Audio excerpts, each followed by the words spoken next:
Hey. First, I want to talk about bias and prejudice. This is what people most often talk about in these kind of conversations. So anyone can have a bias or a prejudice, where it's the belief that a group of people is inherently better or inferior than another group, right? Solely based on their race or gender or ethnicity, right? But when we're talking about racism and colorism, we're talking about social systems that go far beyond an individual person's attitudes or opinions. And racism and colorism are about power. So when we have something like colonialism, Europeans, white people, white identified people wanted to hoard economic power, political power, and social power, right? And so racism is about the system that pushes white people to the top of that power hierarchy. Colorism is a system in which even amongst us as people of color, those with the lightest skin tones get more preferential treatment and are propped up in society above those with darker skin tones, all right? And let's talk about Atlanta. Jay, what is your favorite part of our podcast that we do every week? I think the feedback. Love the feedback. The feedback. Love when the fans, or excuse me, our followers engage with us and start like asking questions or feeding off of our energy. Hey guys, I am Tashara of Love's Compassion Ministries. I'm Jedediah Gilliard of Love's Compassion Ministries. I'm your co-host. Thank you for joining us today. Here we go.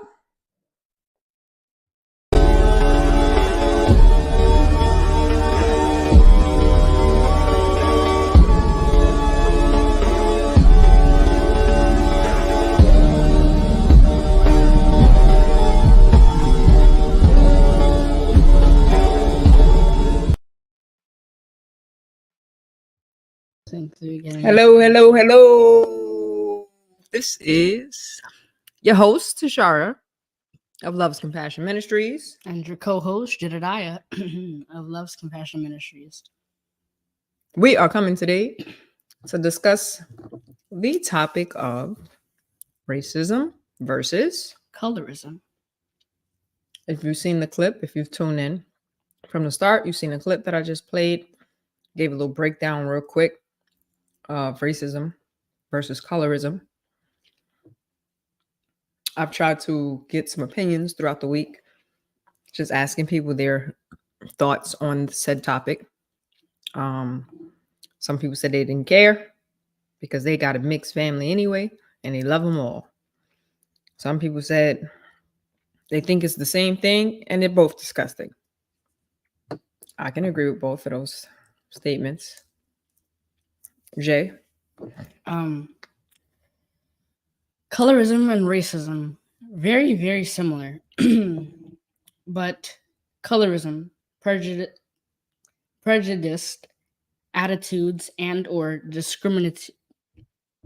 How do you pronounce that? Discriminatory? Let me see it. Yeah, go ahead. Discriminatory acts against people based on the color, shade, or tone of their skin. It's colorism. Racism, again, prejudiced attitudes and or discriminatory acts against people based on their actual or perceived racial status. An example, if I could find it. Yes, I found it. An example of racism, though, if you've ever seen the movie Pinky, Pinky is a black woman who looks white. Despite her white skin color, Pinky is still mistreated and discriminated against, just like the other black people in her community. That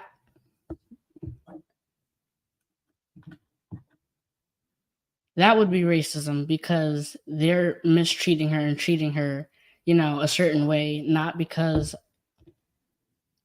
she's light, not because she's dark, but because of her race. In case of colorism, though, two people of the same race but different skin colors will be treated differently. You said all that to say? I know Well, you gave I a lot was of breakdown. right. I was giving a like saying that there's a difference, between colorism and racism, right? Right. That Excuse was me, y'all let us know if y'all hear static because I'm hearing static over here and I'm not sure if you guys are hearing it. So please let us know if you're hearing static. but that was more of the breakdown itself, actually. So when you did your reading on racism, right? I Mhm. get that you just read what you got. When you did your reading, when you came across the information that you came across, first off, did you learn anything different than what you might have already known?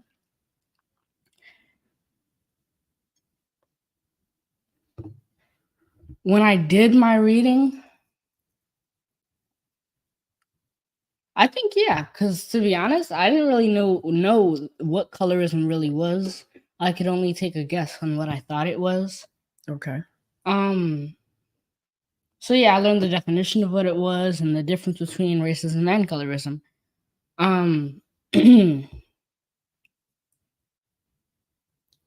From what you read, how did it make you feel?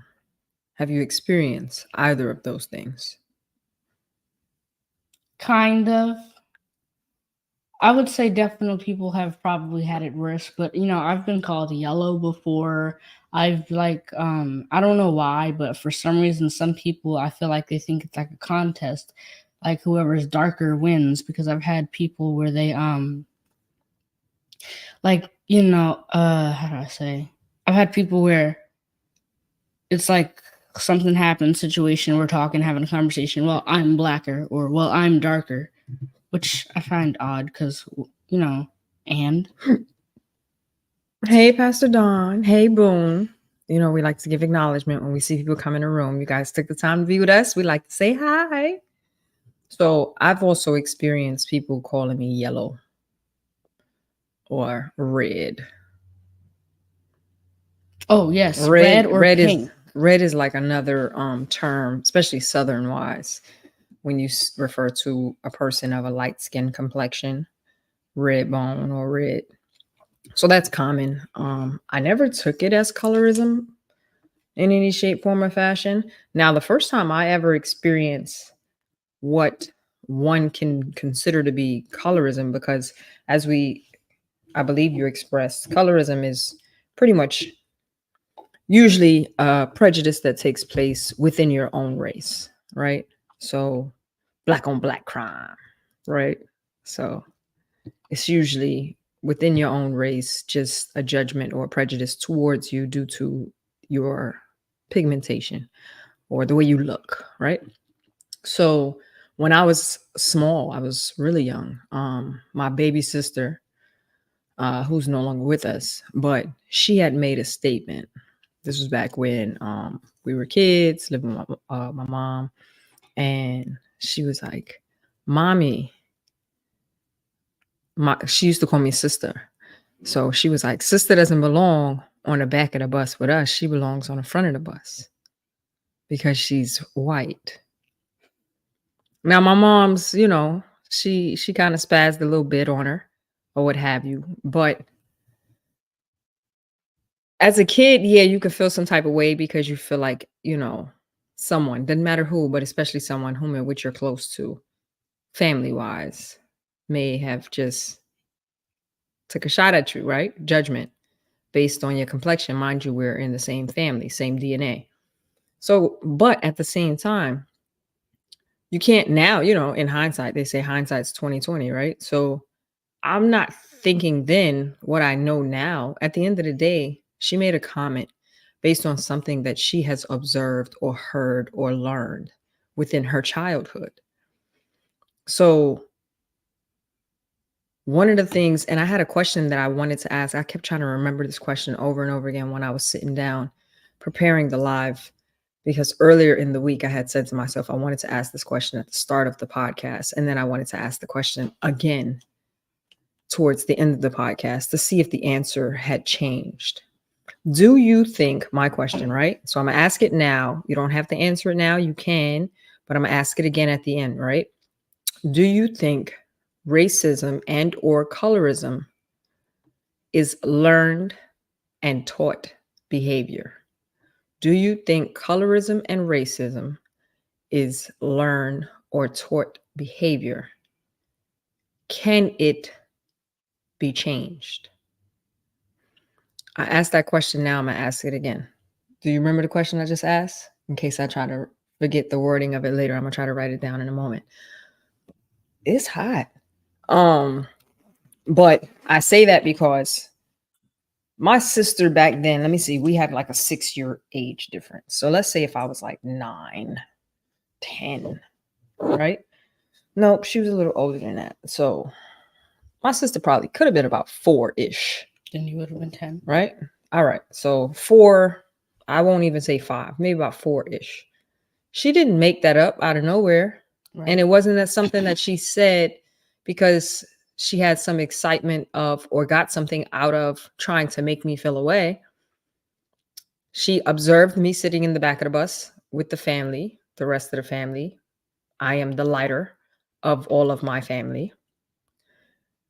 And from something she had observed, rather it be on television, rather it be amongst, peers or something that she's heard, she felt like my skin complexion belonged in the front of the bus due to something she saw.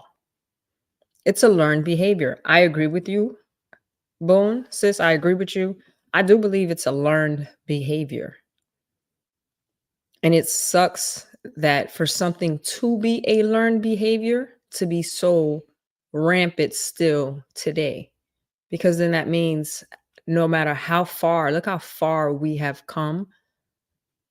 Who's that? I don't know. I don't want to mess your name up. Low cat. If you can help me out. Low cat says everything is learned. May I say something? Go ahead, JJ. According to Google, John Tory was America's first racist person. I don't know if that's true. But anyway. Where did Google get that from? Hold on. I don't know. That's a great question. But anyway, so I'm just going to use this person as an example. Let's say he really was America's first racist.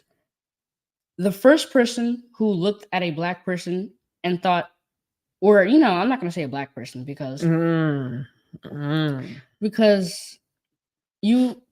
not all black, if somebody's racist against you can't just be racist against a black person. You can be racist against other people as well. So I'm not going to just say. But as an example, let's say the first white person to see a black person and had that mindset of, he's different, I don't like him kind of thing, and was racist towards him. First racist act or first racist thought.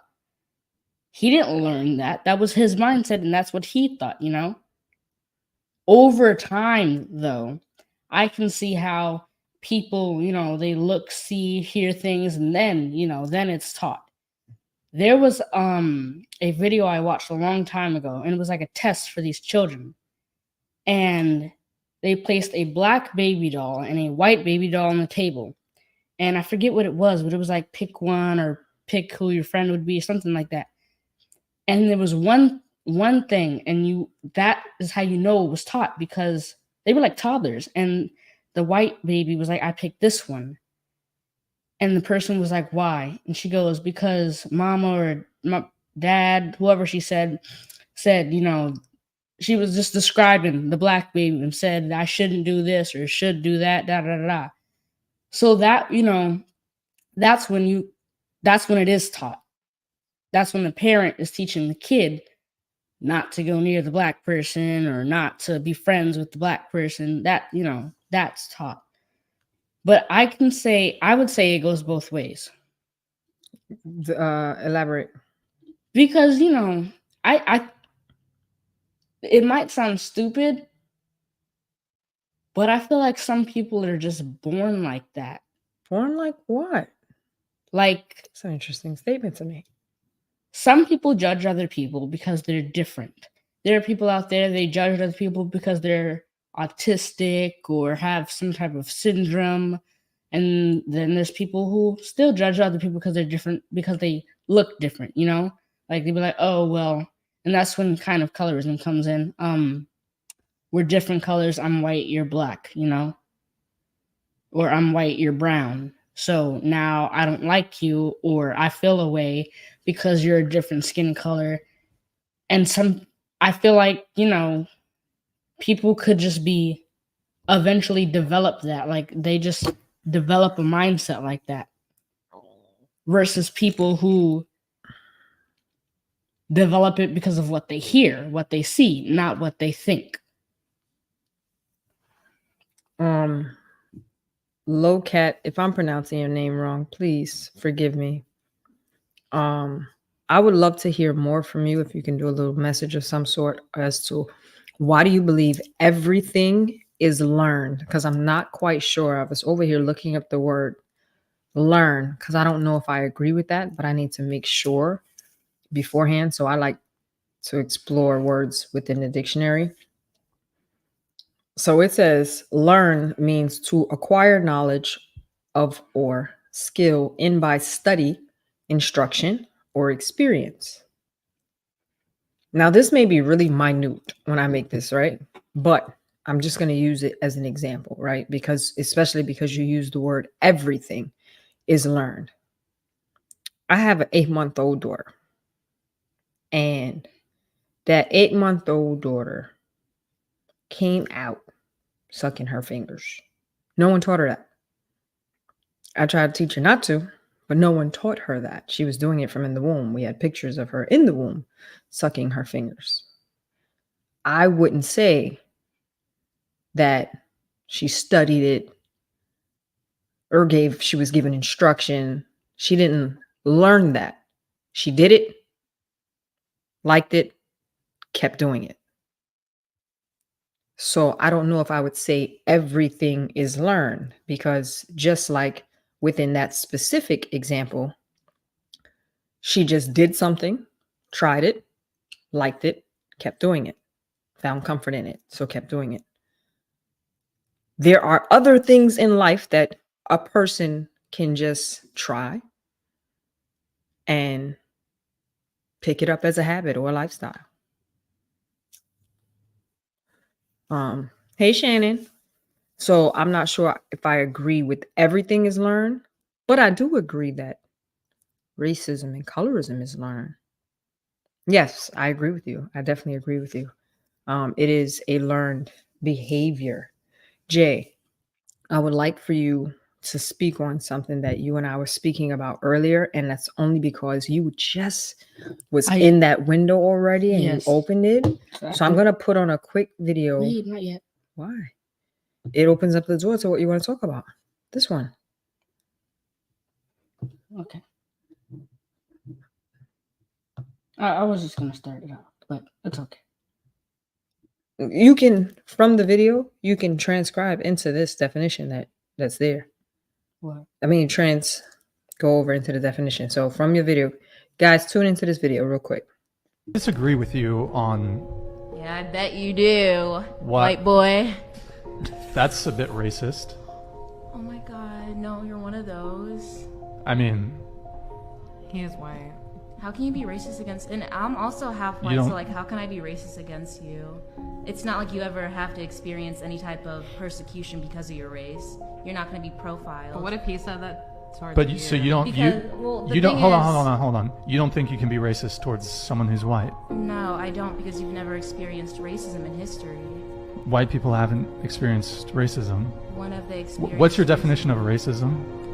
I'd say basically like the persecution in any type of way that leads to the downfall of just like someone's life. Like, it's always going to affect my life. I can't take off my skin color. As a black woman, like, you asked me why he can't say that to me, and I can tell you because my race will forever affect me. A cop can see me and profile me in the stereotypes of a black woman, that I'm fast, that I've been over-sexualized all my life just for my skin color. Like, it's not unfair, but these prejudices, I don't know how to say the plural of that word, but they do exist, and those same prejudices that exist against me don't exist against you, Brian. and that's why you can't be racist against a white person. So I'm sorry if you feel offended, but you are white, and me calling you white boy isn't exactly It's a bit. racist. I mean, you are addressing me by my skin color. It is a bit. I consider Your it a skin bit. color will never lead to the, what is it, premature murder of yourself. Like, I don't know. Like, no one's ever gonna feel like, oh, this person's white, so they're a threat. This person's white, so they're less.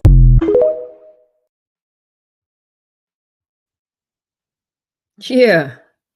Can you be racist towards a Caucasian person? There are a lot of people out there that feel like Caucasians cannot experience racism. Jay, this is what we were talking about earlier. Go ahead. I know I know some people have the mindset that because black people have experienced racism,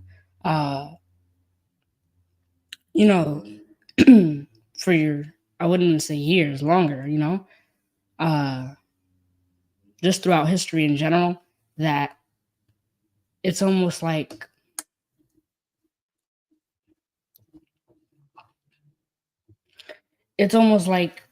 you can't really, like, the guy said, that's a bit racist. It's almost people like they'll have a mindset like, well, you can't even say something like that because we've experienced this our whole life, or we've experienced this for years now. But if you look up the definition of what racism is, what was I gonna say? If you look up what the definition is. So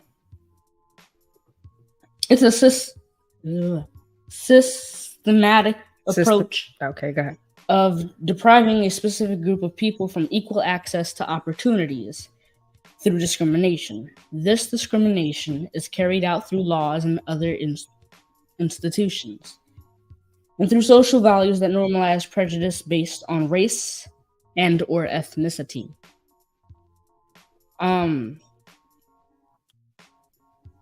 Yes, so in other words, in its simplest form, racism is carried out by creating a hostile environment toward people because of their racial identity. It doesn't specifically say black people, nor does it specifically say white people. It doesn't say a specific race, it says racial identity, which means that can go, I don't remember. I had something that was on the thing. It was telling me different things, but you can be a Native American. Well, okay, I'll say this. You can be you can be black. You can be white. You can be Asian, Native Hawaiian. Any ethnicity, we get your point. right? And a white person can be racist to any one of those racial identities. So, for example, there's a lot of stereotypes, like people, they say Chinese people, Asian people, they're yellow, they eat cats and dogs. Black people, we like watermelon and chicken. Different things like that. But those aren't races, those are stereotypes. But if somebody, let's say a white person, they got mad at you or something, you guys were in an argument or something, and they just go eat chicken and watermelon. They're putting a stereotype on me. They're not being racist towards me. They're projecting a stereotype on me. You wouldn't consider that racist? I would consider it a racist slur. Yes. Right. But I would not call them racist because of it. I'd call them ignorant. I wouldn't call them racist. Also, so actually, she says you can be racist against your own race. Actually, that's what the term Uncle Tom comes from. When you hear this term, it's normally used to describe a colored person acting white. I don't want us to I want to put this out there. I don't want this to become or to come off like racism is surrounded on Caucasian, white, because racism does not just exist between white and blacks or white against other ethnicities. Now, that might be the one that we see the highest oftentimes. Sorry, reading a comment, racism in the dictionary, Oxford Dictionary, the theory that distinctive human characteristics and abilities are determined by race, also belief in superior particular race. I was having a struggle saying that word. So I don't want us to, get fixated on continuously using just that as an example. Let the truth be told, you have Puerto Ricans and Dominicans that will come for each other or want to disassociate themselves. Like, don't you dare call a Dominican a Puerto Rican or vice versa. Same thing when it comes to a lot of the islanders. They get offended if you call a Jamaican a Trini, or if you call, so there's a lot of, which I guess by way of definition, culturally, that would be more of a colorism thing, I think. But I'm not sure if by the way of the definition, we would say that that's racism or colorism. Go ahead, JJ. In your thought. Now, one of the things, you had something? I don't know what I was gonna say. Okay, you can regroup, try to get it. So with colorism, right, it tends to happen, like we said, within your own race. So you'll have, all right, I'm a light-skinned African-American / Puerto Rican, right? And I've had people tell me my whole life, when they meet my family, like say when they meet my mother's side of the family, and predominantly that's what most people knew, my mom's side of the family, because those are the ones who lived right here in New York with me. They always say, "You sure you're not adopted?" And they just wait until you're old enough to tell you. I've been told this even all throughout me even being grown. So I used to be like, so when do you think they're going to be old and, they're going to think I'm old enough to know? People have always made sarcastic remarks or statements due to my complexion being lighter than the rest of my family. On my mom's side, that is. You know what I mean? And I've had people treat me different because I'm light skinned versus my siblings maybe who are darker than me in complexion. You got people who will show favoritism and such. I'm not going to front. There's been times where I took advantage. You be in a situation, and not took advantage in a sense to outcast my sibling in any way. But if at the time, and I've done this, it could have been in my ignorance, could have just been in the moment of not thinking bigger than what the situation was. If it was something that we wanted and my light skin can get favoritism, I've lived in the privilege and reaped from it. Jay? So back to you could be racist against your own race. You mentioned that it can go with a person, like let's say a black person wanting to be white, right? I didn't say that. You did say that. Or something like that. Mm-mm. I was reading Boone's comment here, where she spoke of racism within your own race. Oh, in the term to describe a colored person acting white. Yeah, that's what they tend to call people. They tend to call people who are black, who act white. I hate this term, act white. They call them Uncle Toms. There was a... The heck is acting white? White is a color. Go ahead. There was a lady, an African American lady, and she kept claiming that she was white. It was clear that she wasn't, though. Both her parents were black. She literally was clearly black. and she kept saying, "I don't like black people. I'm white," and da da da da. So I guess that could be an Uncle Tom, because You know who likes to disassociate themselves from the black community? Who's also black? Stacey Dash. I don't know who that is. She's an actress. You ever seen the movie Clueless? No. Well, she comes off as very clueless in her actions. But very pretty young lady. Actually, truth be told, I used to have a little crush on Stacey Dash until I saw that ignorance of she doesn't like to be associated with her people.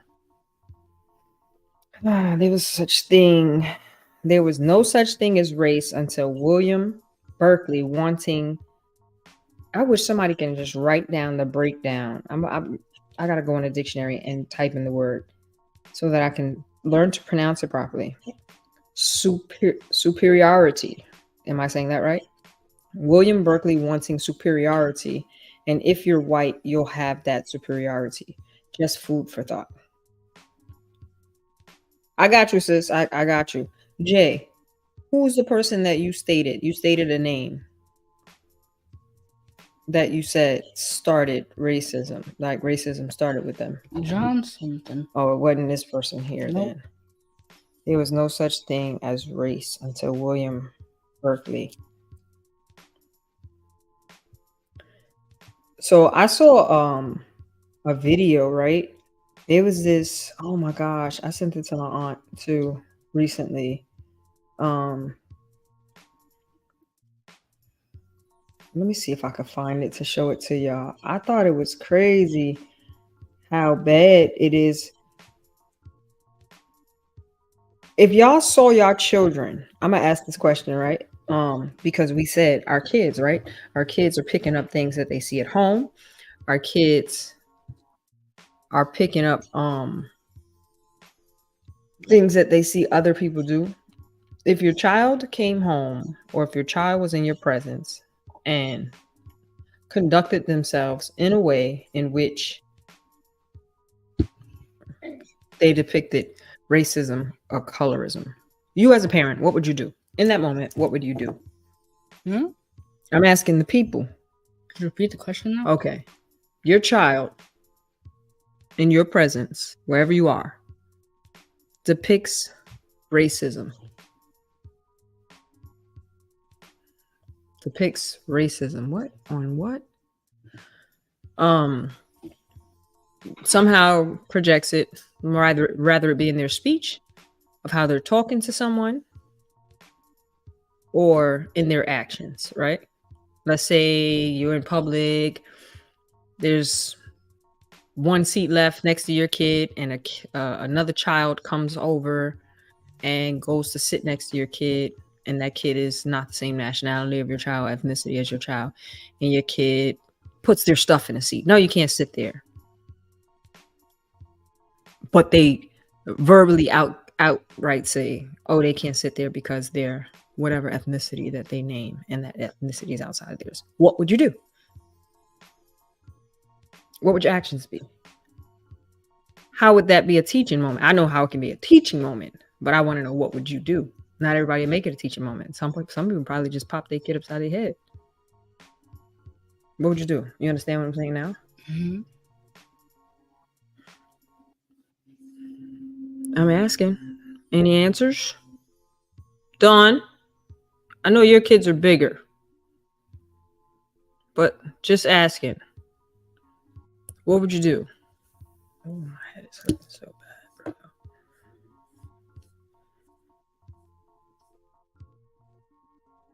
bro. Boone, you got kids. What would you do? Your kid pulls up. They say something or do something that is projecting racism. This is not what I meant to do. What would you do? I lost my screen. Click on Chrome. You see it? Chrome. Oh. Sorry, guys. I had lost my screen. Elaborate, ma'am.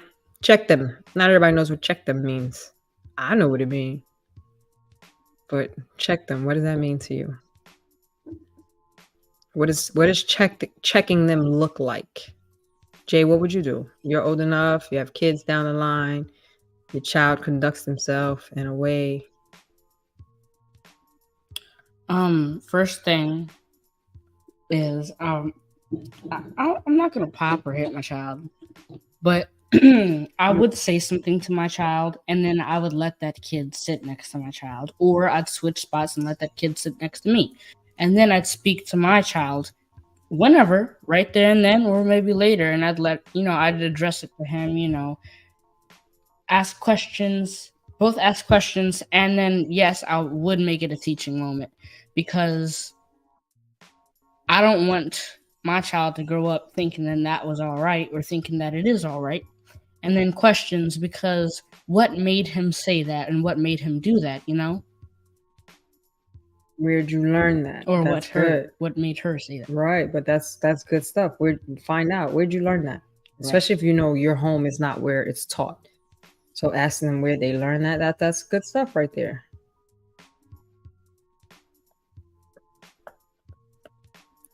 Boom, what does checking them look like? If you don't mind me asking. I was trying to pull up this video I wanted to show y'all. Thank you. Which one? No. Oh. Anything. I'm trying to figure out who that is. My phone's being stupid again. All right, so forget the video because I can't find it. So. Oh man, I've had this headache that I cannot That's shake. somewhere in my document. Whoa. Oh.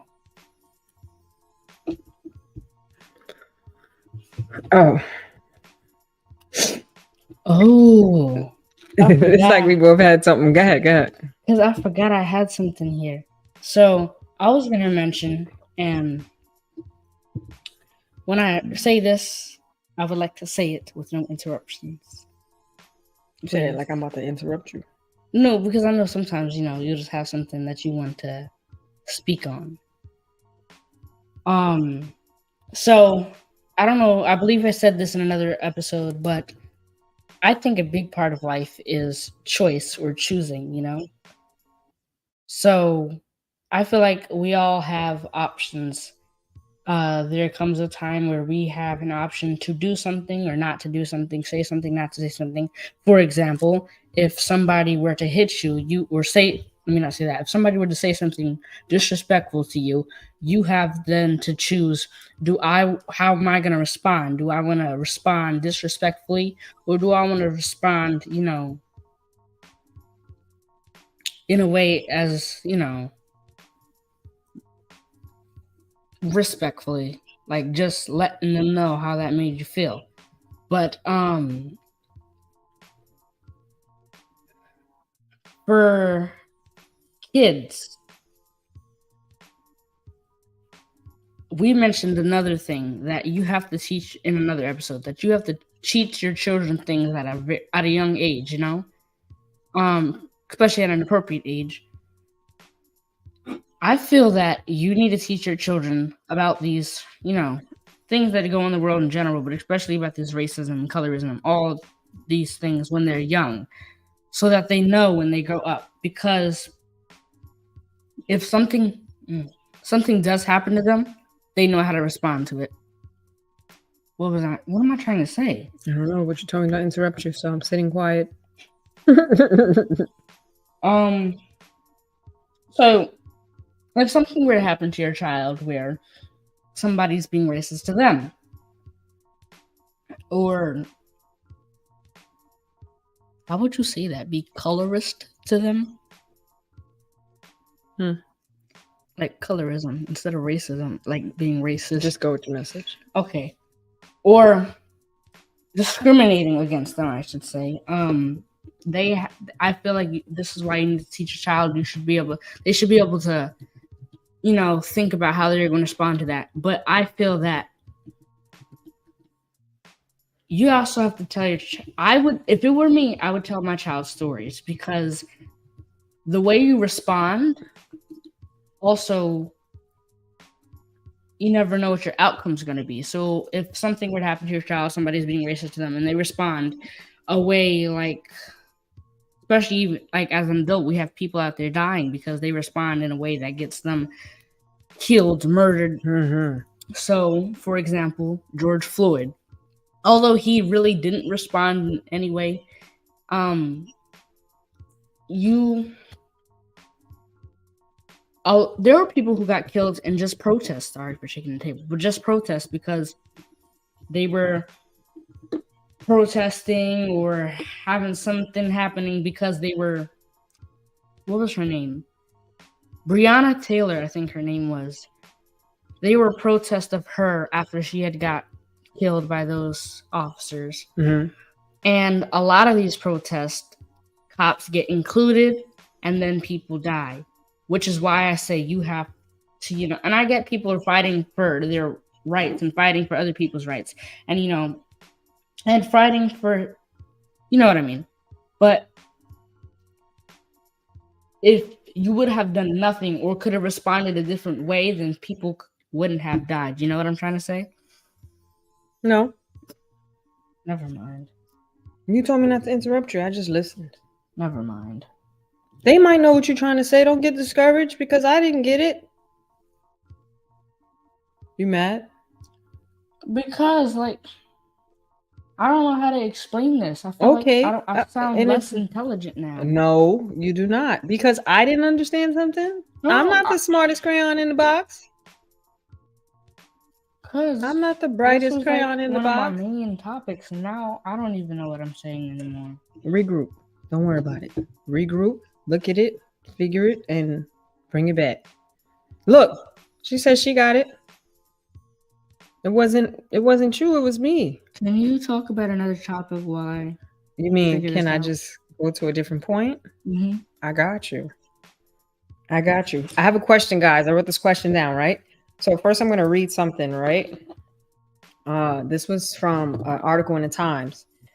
It says, in the 21st century, as America becomes less white and the multi-racial community formed by interracial unions and immigration continues to expand, color will be even more significant than race in both public and private interactions. Why? Because a person's skin color is irrefutable, visual fact that is impossible to hide.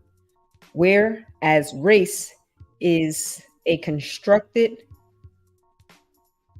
I could be pronouncing that wrong, quasi-scientific classification that is often only visible on government forms.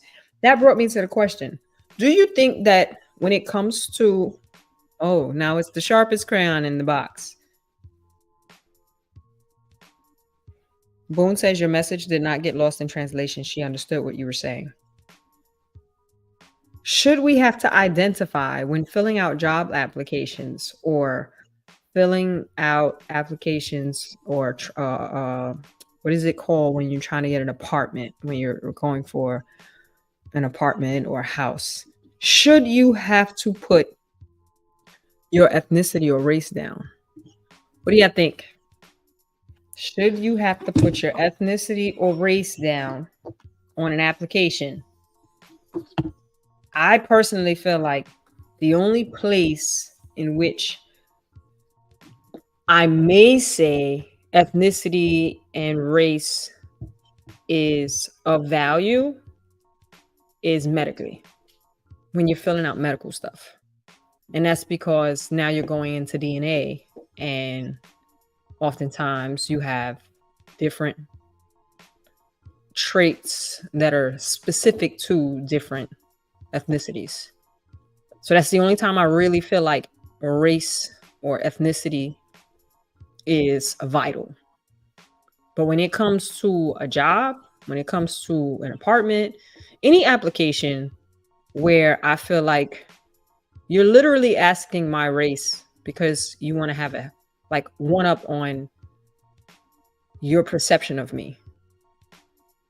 Because everyone says it. Your name, not to get a little sidetracked, but to get a little sidetracked, your name, right? Jedediah Gilliard. Mm-hmm.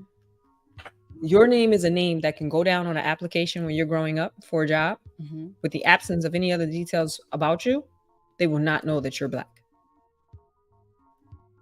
Because first off, if I'm not mistaken, your name is, I think it might be Jewish, but it's not your typical name. Now, I don't mean no disrespect to people who have these types of names, but the Shaquanas and you know the The Tyrones, I don't. mm, I guess people would probably definitely do the Tyrones, the but Jamals, Jamals, the Shaniquas. Shaniquas, and I don't mean nothing to anyone with these names, but these are names that are heavy in our culture. They're heavy in our culture, so I feel like when you put down your ethnicity, if they didn't already try to prejudge you by your name, they're prejudging you, with their prejudices by your ethnicity that you put down. Oh, I don't want no black people in my neighborhood or in my house, when it goes to renting homes and stuff, or, the jobs, whatever prejudices are attached to our culture or whatever culture for that matter. I'm gonna ask y'all a question and I want to see who's gonna be transparent. I'm ready, by the way. Okay. I want to see who's going to be transparent. I'm going to ask the question. I'm going to give the mic to Jay, and then y'all can answer it when he's done with his notes and his points, right? How many of y'all got biases? Prejudices? Don't lie. And don't be embarrassed. I'm going to tell y'all if I got any. How many of y'all got prejudices, biases, and sometimes they're subconscious? Go ahead, Jay. What do you mean by that? How many of y'all got prejudices or biases? You got some. All right. This is going to sound probably crazy, right? So out here where we live, there are like the most common vehicle that you see outside of your regular day-to-days are pickup trucks and American flags. Me, I automatically think in my mind when I see a pickup truck, especially with an American flag attached to it, I automatically feel like that's a Caucasian racist in that truck. I can say something about that, but That's my prejudice that I have. That's one of them. Go ahead. This is something I'm gonna have to read because when I was trying to speak without reading, it didn't go well. You finna read that whole thing right there? No. Like I was saying, in my opinion, I think a big part of life is choosing or choice. For example, if someone hits you, you have to think about how you were going to respond, which I know can be hard, but you still have a choice. Do you respond violently or do you respond verbally using your mouth and your voice? Do you respond with an I don't care attitude as if nothing happened? If you're about to hit someone or say something because you think it's funny, you have to think about how it's going to make that person feel. In these scenarios, I think the biggest part is not necessarily choosing, if you should do it or not, how you should respond, but it's definitely choosing to think about it before you even do it. So back to the topic of colorism versus racism. This I'm speaking to everyone, but I really want to speak almost like the kids have. Kids of color, although life is pretty much a mystery, I wouldn't say I can guarantee, but because of how the world is, most likely you're going to experience colorism and or racism in your life. But again, with choosing, it is important to know or think or choose how you respond back. You have to be the bigger person because, and I know I keep going back to white and black, but sorry. If a racist white person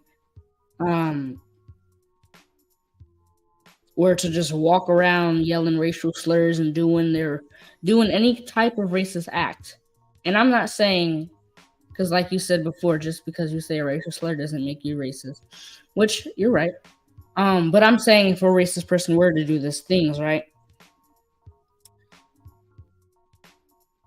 to you, against you, they have a choice. I mean, if it were me, I wouldn't have said that. Then again, they have a different mindset and they're not me. I think the difference is they don't care, you know? They choose what they want to do. They don't think about how it can make you feel. They do it because they don't care how it will make you feel, you know? Which is why I say be the bigger person.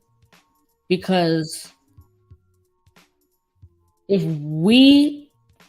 you're getting pulled over, let's say, or something happens with you in between a black person between a white cop or racist cop, you could say something to them that could get you arrested and or killed. They could say something to you. Sorry. Yes, they could say something to you. Most likely, you either can't or won't do anything. But if you're being the bigger person and you know your information, you know your facts, you wouldn't say anything or try not to say anything that you know could cause you to get arrested and or killed. Which is why I said earlier, you want to teach your kids these things at a young age, because when you teach them about the stories like George Floyd, you know, big reason why they need him to the ground, which I think it was a stupid reason. He refused to get in the car. He was claustrophobic. What's his name? I mean, there's things just for stupid reasons. And that's like not another topic, but like that's another thing. Like, what's his name? Breonna Taylor. It really had nothing to do with her, actually. And they ended up killing her. She was shot 8 times. Stephen Clark, officer, said he thought he was holding a gun. He was holding a phone. He got shot and killed. What's his name? Alton Sterling. I feel like you're steering more so into the police brutality aspect of things. I am, but that's as not opposed to what we're on tonight. Oh, never mind that. Why? Because this is not what we're talking about. Those are topics that meant something to you, though, right? Or stories, and I respect that. I definitely do, and I'm pretty sure they respect it as well, because a lot of the Black movement that goes forth in the temperature of the world today are because of these situations. So it does still deal with racism, because when you look at a lot of the cases with these police brutality stories, ones like the ones you're named, as well as, you know, some of the other ones that we see out here where you have these mass shootings in these schools, we see how the skin color gets treated different. Now, we know good and well that if it was a Black student that went up in you know, the school, and that young guy who was, I believe, Caucasian, went in there shooting up all them kids, they brought that boy, McDonald's or something, or what have you, had him with a bulletproof vest and everything on when they brought him out, or what have you. Now, if that was a Black person that went in there, he would not have been treated like that. So I get what you're saying. A lot of these police brutality stories do reflect what we're talking about. So please don't have me stump what you're saying. I just wanted to have you tie in what you were saying to what you were talking about here tonight as well. Did I just mess you up again? Did I just mess you up again? No, I'm finished now. With everything? See what she said right here?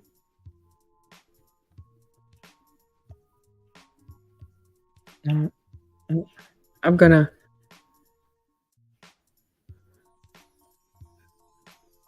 put a video that Jetty wanted to share with you guys earlier. This is what racism looks like. This glass of milk believes it is the superior drink. It receives more privileges simply because of how it looks. From the get-go, it sits higher on the table, and over time, it inevitably receives higher pay, better access to loans, better housing, better education, more hiring opportunities, and other benefits that I just don't have enough coasters for. This is what colorism looks like. These cups of coffee came from the same coffee beans from the same tree. They have the same flavor, have the same aroma, and they have the same nutrients. But when you realize this cup of coffee is lighter, it's assumed that it's better than the other cup. The term colorism has been around for decades. In 1983, Alice Walker wrote about the damage colorism can cause when those of the same race are judged simply by the shade of their skin. She warned that it can set communities back in their fight against racism. Racism and colorism are both dangerous, power-wielding concepts that can be harmful to a person's mental health or quality of life.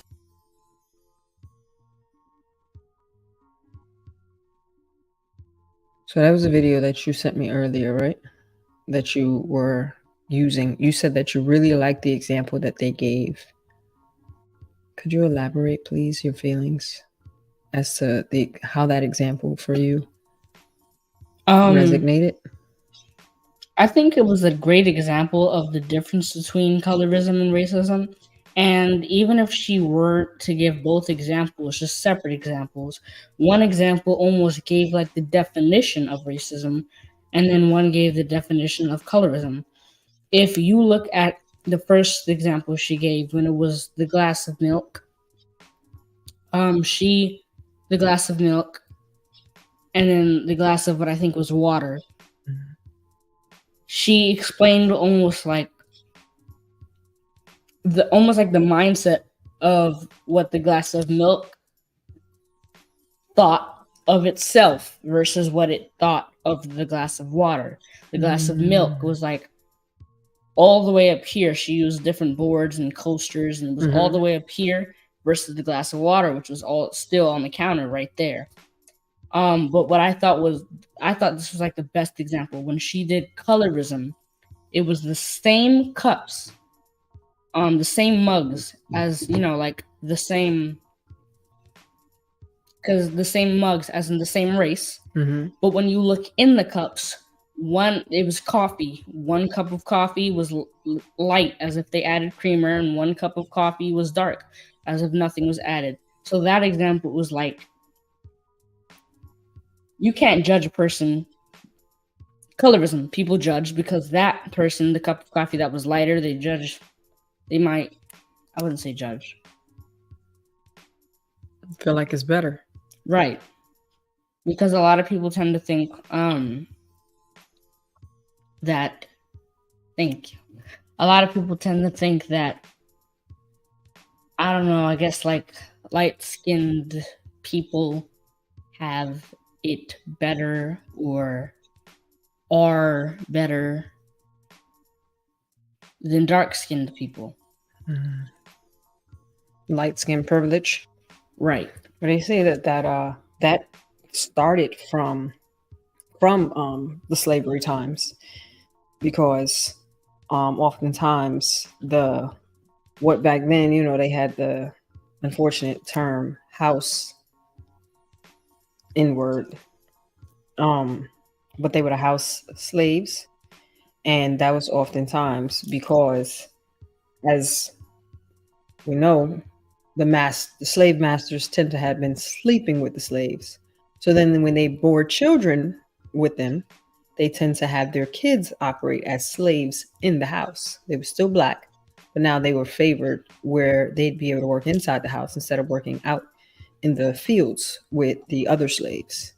So they ended up there starting with privilege, and then they were treated a bit different than the slaves in the fields. They looked different, one being mixed with European blood. So of course now your traits are switched up, your features rather are switched up some, bloodlines switched up some, and then you're not working out in the fields and being treated the same way as those who are in the fields. So in all honesty, even within that, the European kind of put that division between us, even from back then. The history of how colorism kind of privileged came about, if that makes sense. You got any other key points before we leave? I want to know who this person is. I'm not sure who they are. I just have a question. Go with your message. Mr. or Miss or Mrs. Low if I'm cat. pronouncing it right, Low Cat. Are you new to Love's Compassion Ministries? Those of you who haven't already, hit like, Subscribe. hit the notification bell so that you know when we go live, because sometimes we go live on Saturdays and sometimes we go live on Sundays. We also rotate weekends now so that we have more time in between episodes to prepare. Thank you, Dawn. Those who don't already follow us on YouTube, follow, like, subscribe, hit share it. We also go live on Instagram. Sometimes I forget this camera's up there recording on Instagram. We're also live on Twitter. We're also live on Facebook. Is there anything else? I don't think so. As far as the live streams. Yes, I think we're doing really good with the feedback. And just want that to continue. He was asking, are you new to Love's Compassion Ministries, Low Cat? Because we weren't sure who you were, and so he wanted to be able to acknowledge you. So Jenny, how did you show me where we can show the screen? Say it again. Like when I can show people the screen? How do I do that? Like presenting? No, on here where they can see what we're seeing on the screen. It's called presenting. You click present. Oh. So look, I've told you guys over and over again, we are on iHeartRadio, we are on Spotify, we are on Apple Podcasts, we are on, what else, Jay? Do you remember? If you have like an Alexa or a Google, you can just ask them and say, play Love's Compassion Ministries podcast. They'll do it. You can look us up on Google, Chrome. Thank you, Sharon. You can. So I wanted to show you guys because we've been doing really well, right? So let's see. Hold on. Wait, before I do that, let me make sure I'm logged in here because I don't want my password and everything to be up here.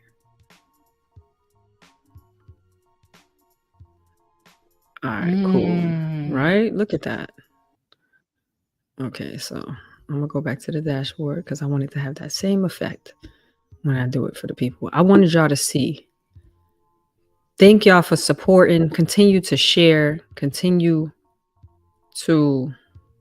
What happened? You gotta record it? Mm-hmm. What I gotta do? Open system settings. I hope that doesn't take forever. What do I gotta do?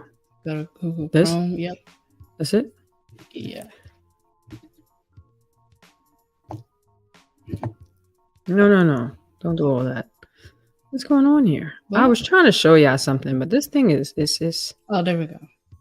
All right, here we go. Let me know if you can see the screen, guys. Let me know if you can see the screen. I know. I'm gonna look over there. Boom. Let me know if you can see us.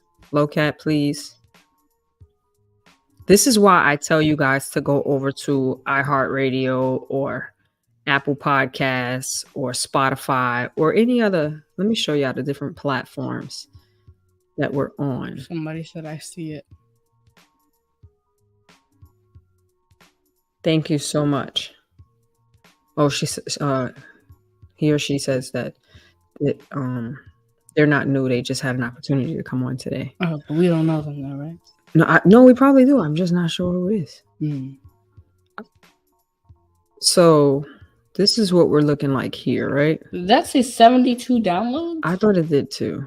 So our most popular, and I've said this over and over again, our most popular episode, I keep saying I'm going to go back and listen to it again myself, is Being Raised by Two Moms, where we have 30 downloads on that. But this is why I tell you, oh yeah, look, those numbers are higher from earlier today. That's wild. That's crazy. That's awesome. It's like earlier I think we was at 57. So now we're up 57. What? About 10, 13, something like that.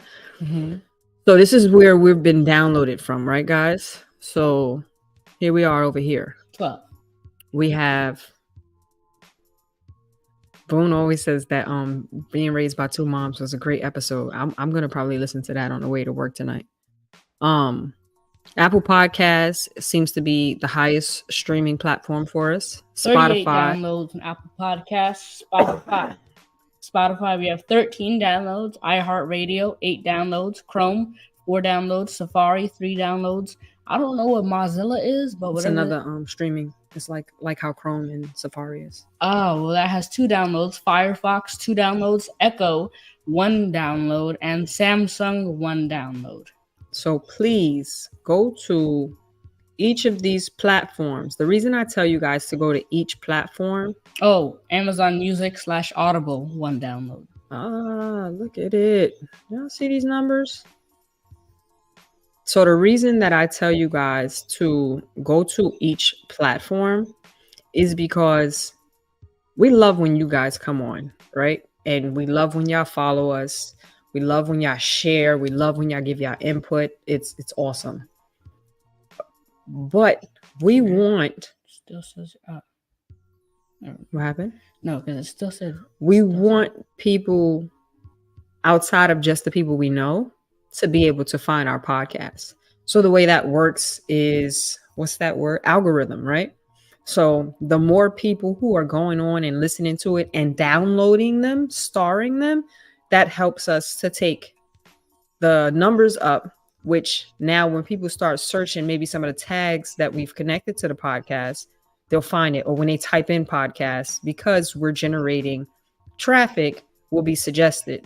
Right now, most of our viewers and followers are those whom in which we know, and we love that. But we would love to be able to reach the masses if we can, because who knows? Each one teach one.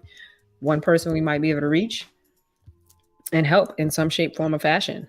So please go to any and or all of the platforms and just like them, download them, and share them with your peoples. Follow us on each of them so y'all can see when we put. If you guys go to either of those platforms now, you'll see the whole first season that we did, as well as I want to say 2 episodes right now from this new season. The Fear Failure is on there.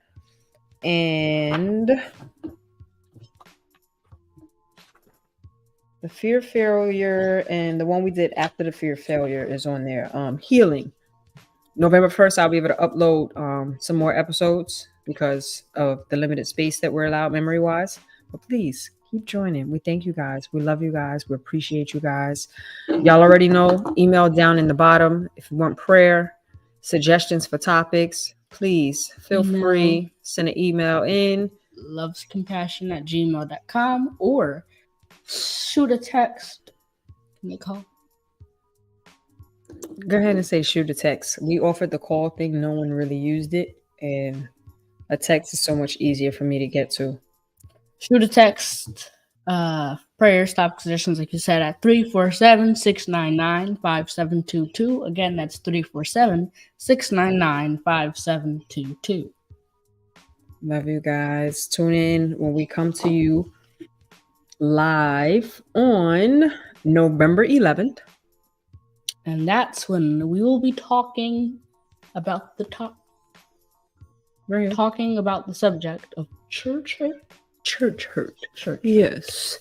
Everybody, if they haven't, know somebody that has experienced church hurt. So join us on November 11th. Shoot a text. Y'all can tell some of y'all experiences. If you don't want to share them here, you can tell us some of your experiences with church hurt. Maybe you swore off church. You know somebody that swore off church. Try to convince somebody to go to church, but they say, I ain't going there no more after such and such. Shoot a text. We will put it out there anonymously. We'll discuss it when we come on. You know. We thank y'all. We love y'all. Thank you. Jay, let's see if we can get this. Wait, first let's stop up here.